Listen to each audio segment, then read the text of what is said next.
बेटा firstly before starting with the बेटा MCQ questions, पहले स्ट्रेट लाइन को हम बुक से सारे फॉर्मूलेज रिकॉल करेंगे, क्योंकि जब तक फॉर्मूलेज नहीं आते कोई फायदा नहीं है इस चैप्टर करने का। तो स्ट्रेट लाइन का बेटा हमारे पास सबसे पहला कॉन्सेप्ट जो है, let us recall the concepts. First concept जो है slope.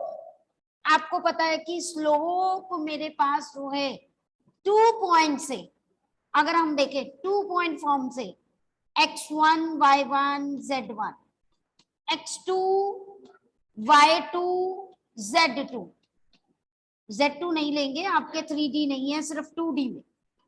Okay, these are the 2 points. 2D में बात कर रहे हैं तो 2 डायमेंशनल फिगर के अकॉर्डिंगली 2 पॉइंट, 2D में जो पॉइंट होता है वो x1 y1 x2 और y2 होता है।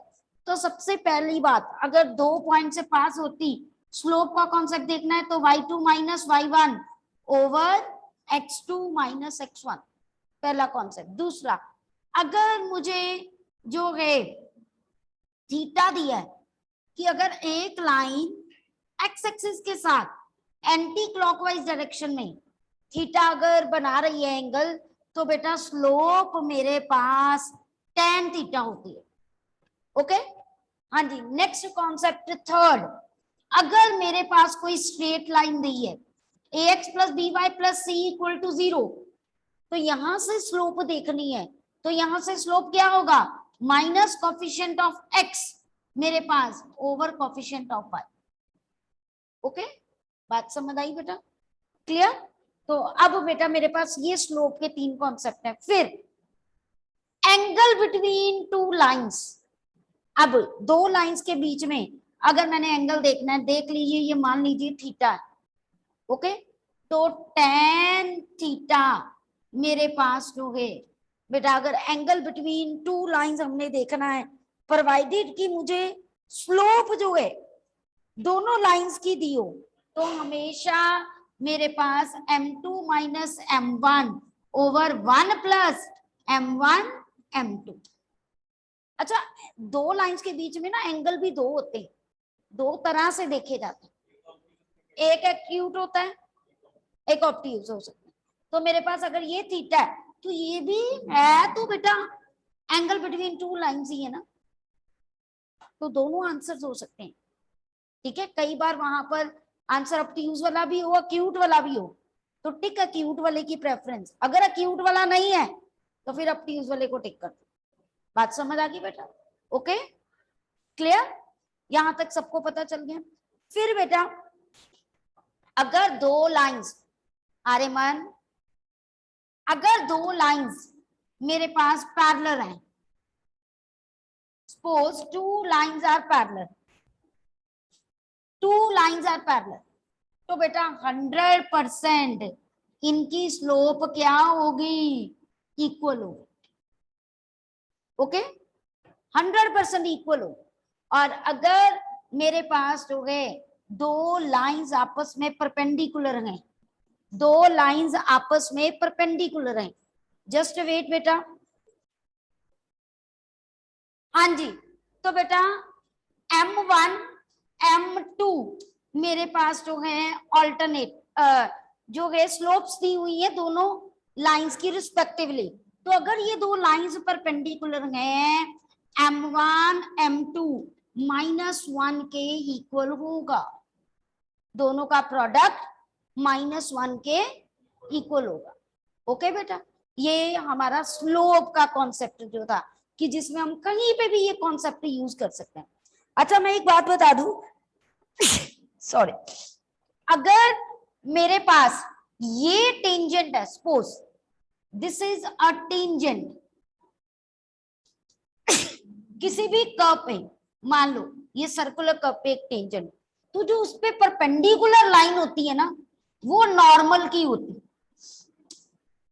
मान लीजिए आपको ऐसे पूछा जाए कि मेरे पास जो है टेंजेंट की स्लोप दी है और एक पॉइंट दिया है जहां पर टेंजेंट ड्रॉ की है, एक पॉइंट दिया है 1,2, टेंजेंट की स्लोप दे दी सपोज -1, और आपको कहा गया नॉर्मल की इक्वेशन लिखो, तो क्या है आपके पास पॉइंट है बेटा, you are having a point ना ऑन अ लाइन, और स्लोप कैसे निकालोगे, दोनों आपस में क्या होते हैं, परपेंडिकुलर। ये इसीलिए बताया क्योंकि अभी मैंने कॉन्सेप्ट बताया ना कि दोनों लाइंस परपेंडिकुलर हो तो उनके प्रोडक्ट, स्लोप का प्रोडक्ट किसके इक्वल होता है, -1 के, यानी टेंजेंट का स्लोप इनटू नॉर्मल का स्लोप -1 के इक्वल, तो m की वैल्यू 1 आ गई, यानी इसकी स्लोप पता चल।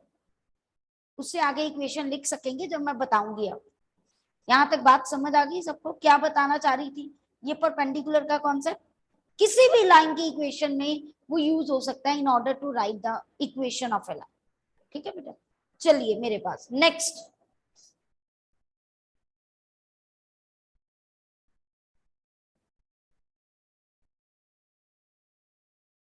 हाँ जी, अब बेटा मेरे पास जो है नेक्स्ट अगर मैं देखूं, how to write equation of a line, मेरे पास अब लाइन की इक्वेशन जो है वो कैसे देखनी है हम लोगों ने।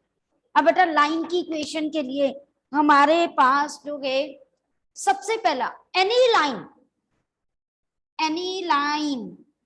Parallel to y axis, any line parallel to y axis, ये तो 9 से करते जा रहे हो आप लोग, x इज इक्वल्स टू कांस्टेंट, जितने भी कांस्टेंट के पे ये डिस्टेंस पे दूरी पे, okay, any line parallel to मेरे पास x एक्सिस, तो क्या होगा मेरे पास, ये मान लीजिए d है तो y is equals to constant.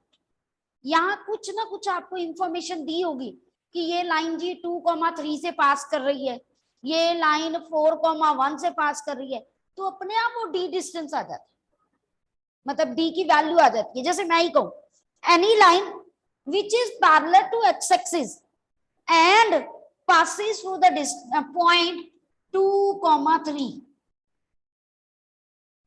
Line ये हो गई। अब मैंने क्या करना है, 2,3 सेटिस्फाई कराना है, x तो है ही नहीं, y कितना 3, पुट करूंगी d की वैल्यू कितनी आ गई 3 आई, तो अब मैं क्या करूं यहाँ पर, दैट मीन्स कि मेरे पास y is equal to 3, equation आ गई। बात समझ आई, क्योंकि d की वैल्यू बैक सब्स्टिट्यूट कर, तो वहां से ले लो, पर मैं वैसे आपको समझा रही हूँ। आप डायरेक्टली भी, कोई बच्चा स्मार्ट है तो वो डायरेक्टली भी बता सकता है ना कि y is equal to d, मतलब जो कांस्टेंट मेरे पास है वही लेना है ना, y की वैल्यू ले, it is up to you. समझ आ गई बेटा, क्लियर। चलिए ये तो बहुत इजी था। अब नेक्स्ट मेरे पास टाइप्स ऑफ लाइंस हम कैसे कैसे लिख सकते हैं। पहली लाइन है पॉइंट स्लोप फॉर्म, हाँ जी। अब पॉइंट स्लोप फॉर्म में कैसा होगा मेरे पास जो है, इफ आई सी, हाँ जी, अगर मुझे क्लियर कट नेम से एक पॉइंट पता है, एक स्लोप पता है, एम पता है, तो कैसे लिखेंगे, y minus y1 equal to slope into x minus x1। Okay जी, clear. Come to next, 2 point form. अगर मैं देखूं क्लियर कट है, आपको 2 पॉइंट्स एक लाइन पे पता होने चाहिए, वेरी इजी, सेम ऐसी लाइन है, सेम ऐसी इक्वेशन है, y माइनस y1, बस स्लोप की जगह आपको पता है जब 2 पॉइंट दिए होते हैं तो स्लोप क्या होती है, y2 minus y1 over x2 minus x1, x minus x1। Okay बेटा, क्लियर। अच्छा थर्ड मेरे पास जो है इंटरसेप्ट फॉर्म, इंटरसेप्ट फॉर्म यानी क्या दिया हुआ है आपको, एक लाइन एक्स एक्सिस पे कितना काट रही है, वाई एक्सिस पे कितना काट रही है, तो कैसे करेंगे, मेरे पास x over a plus y over b equals to 1, ठीक है। एक्स के नीचे एक्स इंटरसेप्ट, वाई के नीचे वाई इंटरसेप्ट। अगर आपसे वैसे भी कोई इक्वेशन दी है और आपसे इंटरसेप्ट पूछा जाए तो क्या करोगे, एक बार x को 0 पुट करो, वो क्या आ जाएगा, y इंटरसेप्ट आ जाएगा। एक बार y को पुट करो 0, तो क्या आ जाएगा, x इंटरसेप्ट। समझ आ गई बेटा, बात क्लियर है? चले आगे बेटा, क्लियर? तो मेरे पास जो है नेक्स्ट, मेरे पास है normal form.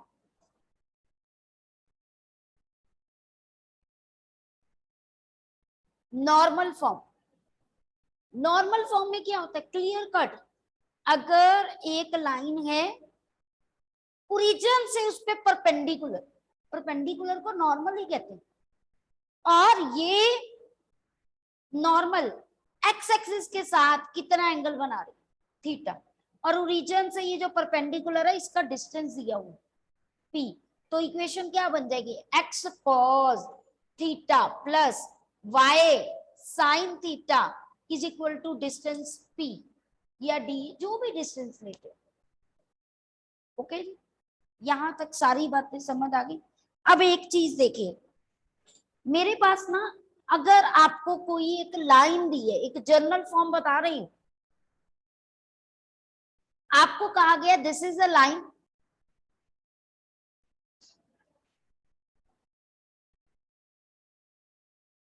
Okay, any line, any line parallel to given line, इस लाइन के पैरेलल मेरे पास कोई भी लाइन, तो क्या होगा, सिंपल, अगर पैरेलल है मतलब स्लोप सेम, यानी कोएफिशिएंट ऑफ एक्स और वाई वो चेंज नहीं होगा, सिर्फ चेंज किसने होना है, कांस्टेंट ने। तो आप उसको जर्नल फॉर्म में ऐसे सी डैश या के ऐसे भी हो सकते हैं, c dash is the another constant. कई बार ऐसा होता है, ऊपर ऑप्शन दी है मेरे पास, है ना, और नीचे कह दिया कि एमसीक्यूज में, मैंने प्रदीप में ही देखा है कि उन्होंने ऐसे 4-5 कहीं यहाँ चेंज कर दिया, कहीं यहाँ चेंज कर दिया, कहीं यहाँ चेंज किया हो, किसी में सारे चेंज करते, सारे चेंज नहीं होते क्योंकि स्लोप सेम है, कोएफिशिएंट ऑफ एक्स और वाई सेम रहने चाहिए, चेंज किसने किया, कांस्टेंट। Okay clear? अच्छा, ऐसे ही अगर मैं कहती any line perpendicular to given line, कैसे होगा पता है, जनरल फॉर्म में अगर मुझे लिखना, be any line perpendicular to this line, coefficient change होने, यहां b y minus a x हो जाता है, कांस्टेंट तो चेंज होगा ही होगा, वो तो होगा ही ना बेटा, ठीक है क्या नहीं, कांस्टेंट सेम नहीं रह सकता है। ओके, तो मेरे पास c dash that is equal to, ये आपस में इंटरचेंज कर देते, ओ सॉरी मैंने गलत, एक्स वाई रहता है वो, ओके, रहना तो एक्स ही है ना, ये इधर चला गया, ये इधर चले गया, तभी आप इसकी स्लोप देखो, minus coefficient of x over coefficient of y, इसकी स्लोप देखो, minus coefficient of x over coefficient of y, दोनों का प्रोडक्ट लो, आ रहा है कि नहीं आ रहा, दैट मींस ये दोनों लाइंस आपस में क्या है, परपेंडिकुलर। समझ आ गई? ये जनरल फॉर्म बताए, मतलब हमें वो कोई स्लोप निकाल के वो कोई चीज करके करने की जरूरत नहीं है, हम सीधा ही ऐसे कर सकते हैं। क्लियर? सबको बात क्लियर है बेटा? कोई डाउट तो नहीं किसी को? Any doubt to anyone? चलिए नेक्स्ट बेटा, नेक्स्ट मेरे पास जो टॉपिक है इसी के रिलेटेड, अभी मैंने सिर्फ इक्वेशंस कराई हैं आपको कि कैसे कैसी लाइंस की इक्वेशंस होती हैं, डिफरेंट फॉर्म्स मैंने आपको करवा दी हैं, ठीक है। अब कई बार ऐसा होता है आपको कोई पर्टिकुलर फॉर्म दी है या जनरल फॉर्म दी है और आपको कहा गया उसमें से ये चीज निकाल, बेटा सिंपल सी बात है, अगर कोई भी फॉर्म में लाइन दी हो, कैसे भी दी हो, आपने स्लोप निकालना है ना, तो always use minus coefficient of x over coefficient of y, अगर आपको इंटरसेप्ट निकालना है तो क्या करोगे? अगर एक्स इंटरसेप्ट निकालना है तो वाई 0 पुट कर दो, वाई इंटरसेप्ट निकालना है तो एक्स, मतलब उसको कोई स्टैंडर्ड फॉर्म में लेके आने की जरूरत नहीं है। आगे तो ये क्वेश्चन होते थे ना, सब्जेक्टिव होते थे तो हम कहते थे express in this form, express in. अब तो ऐसा कुछ नहीं है ना, तो हम जैसे मर्जी जिस मर्जी मेथड से निकालें। अब अगर आपको पूछा जाए नॉर्मल फॉर्म में रिड्यूस करो या एंगल निकालो, तो उसके लिए बेटा हम लोग क्या करते थे, लेट अस सी, क्वेश्चन करते हैं पहले। जैसे मुझे कहा गया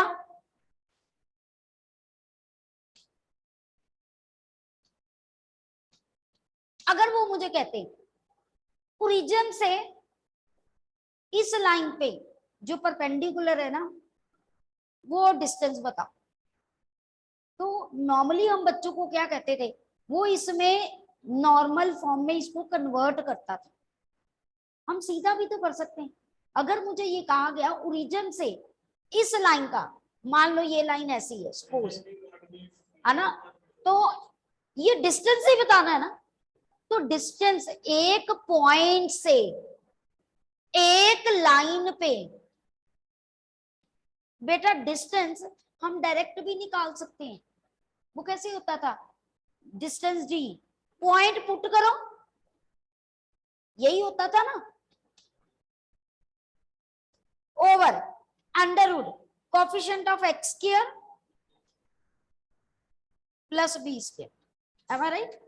तो क्या जरूरत है वो नॉर्मल फॉर्म में कन्वर्ट करने, बात समझ आई? हाँ, अगर कहते find the angle which the normal from the origin makes an angle with the x axis, अगर वो मुझे कहते, है ना, तो बेटा मेरे पास जो है यहाँ पर मुझे इसको नॉर्मल फॉर्म में कन्वर्ट करना ही था, तब नहीं मैं निकाल सकती।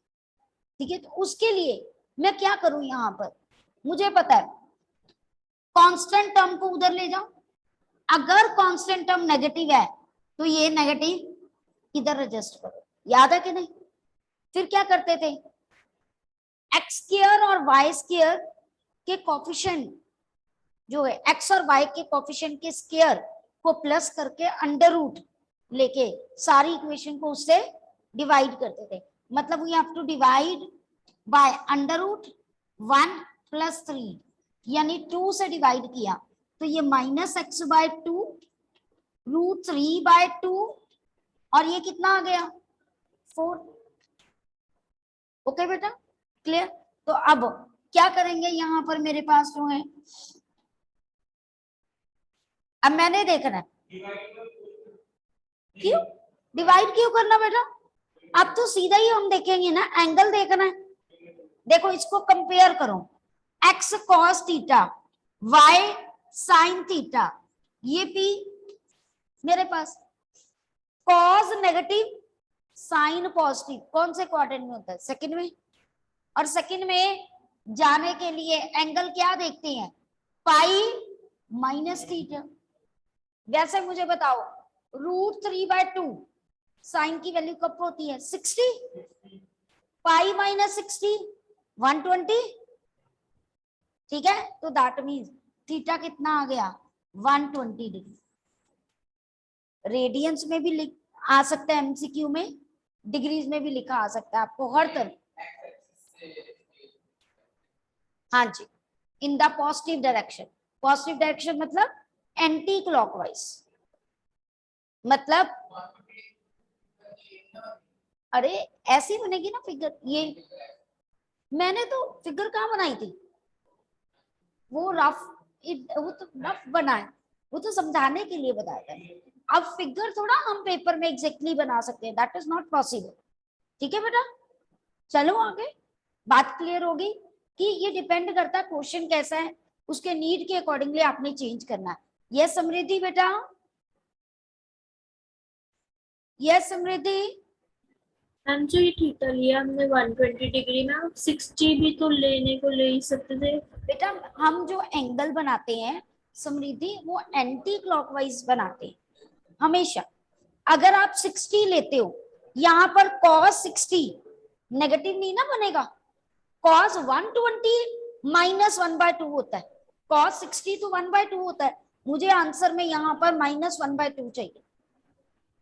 ओके, मैम अगर दोनों पॉजिटिव होते तो 60 आता। तो 60 आता, बिल्कुल 60 आता। यहाँ देखिए x का कोफिशिएंट नेगेटिव है, मैंने यहीं से आपको बताया x नेगेटिव, x के साथ cos होता है, y पॉजिटिव, y के साथ साइन होता है। तो मैंने देखा cos नेगेटिव साइन पॉजिटिव कौन से क्वाड्रेंट में होता है? सेकंड। सेकंड में आपको एंगल निकालने का ये मेथड होता है ना। थर्ड में पाई प्लस थीटा, फर्स्ट में थीटा ही रहता है और इसमें 2 पाई माइनस थीटा। कॉम्प्लेक्स में अलग होता है, कॉम्प्लेक्स में पोलर फॉर्म जब हम करते थे उसमें एंगल्स की वैल्यूज अलग होती हैं। वो कैसे होती थी मैं आपको बता देती हूं। वो थीटा इधर माइनस थीटा, इधर पाई माइनस थीटा, इधर माइनस पाई प्लस थीटा, दोनों में डिफरेंस है, देख लीजिए। क्लियर समृद्धि? Yes ma'am. ठीक है जी, चले बेटा आगे। ओके,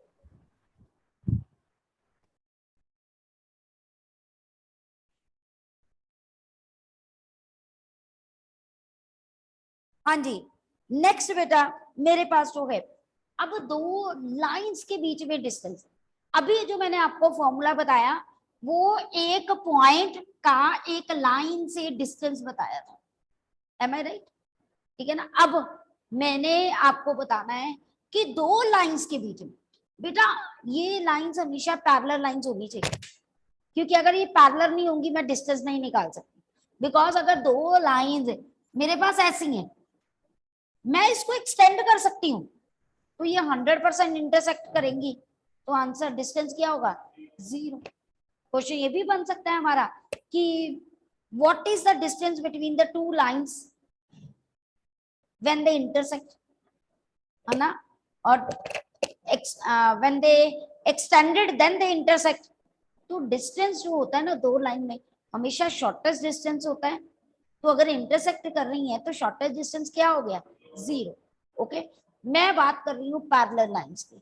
अब जरा देखिए मेरे पास लाइन कैसी है, y is equal to m x plus c1, y is equal to m x plus c2, ऐसी फॉर्म में है। ये इंटरसेप्ट फॉर्म है, स्लोप इंटरसेप्ट फॉर्म, है ना। तो ऐसे में ये डिस्टेंस d जो है वो कैसे निकाला जाता है? c1 minus c2 over under root 1 plus m square. Okay, बात क्लियर हुई? ठीक है जी, चलूं आगे मैं। हाँ जी, अगर ये लाइन ऐसी फॉर्म में ना होती, आप जरा देखना मेरे पास प्लीज। सपोज डिस्टेंस बिटवीन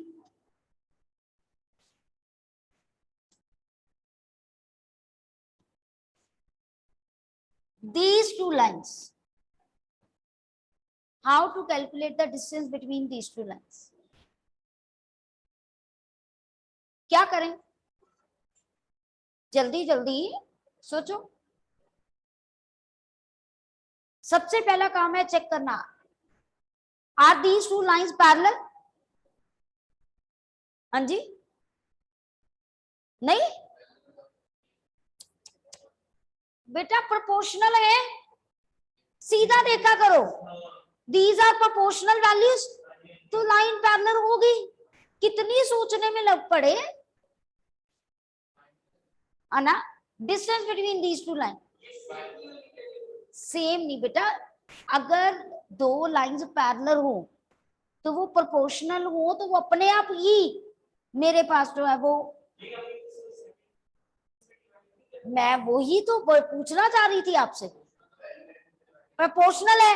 अब यहाँ गलती पता क्या करते हैं बच्चे, वो इक्वल नहीं करते, जो अभी गुरजोत कह रहा है, क्योंकि इक्वल नहीं करोगे तुमने क्या करना है? 7 माइनस 5, आप यही करोगे ना 7, या इसको पहले उधर फॉर्म में लेके जाओगे, y वाली टर्म को पहले इधर रखिए, ले लीजिए। लेट अस सी, y वाली टर्म को उधर रखा, अगर आप स्लोप कैलकुलेट करना चाह रहे हो तो ये हो गया -2x -5 और ये 3, ठीक है जी। अब दूसरा इधर से मेरे पास तुमने y की वैल्यू निकाली, तो यहां पर क्या करोगे, -7 -4 ये बाय 6 और इसके साथ क्या लग गया x, है ना। यहां ये अपने आप कन्वर्ट हो गया मेरे पास। अब m देखो सेम बन गई ना, कोई प्रॉब्लम नहीं। अगर मैं ऐसे ये चीज नहीं लगाती, मेरे पास एक और फॉर्मूला है d कैलकुलेट करने का, mod c1 - c2 over √a² + b²। मैंने तो ये कन्वर्ट की ना, तो मेरा अपने आप सही हो गया।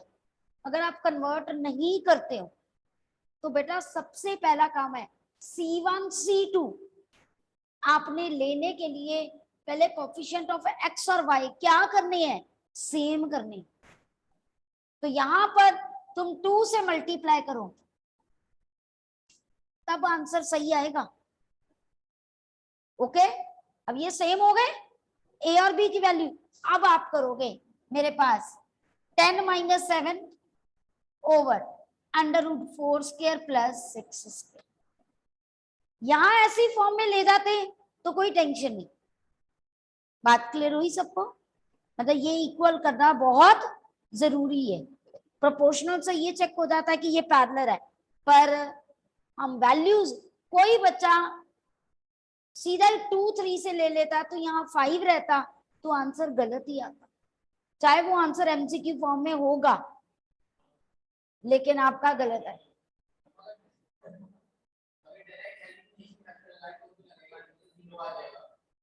वो इसमें नहीं आएगा ना, इसमें नहीं आएगा ना बेटा।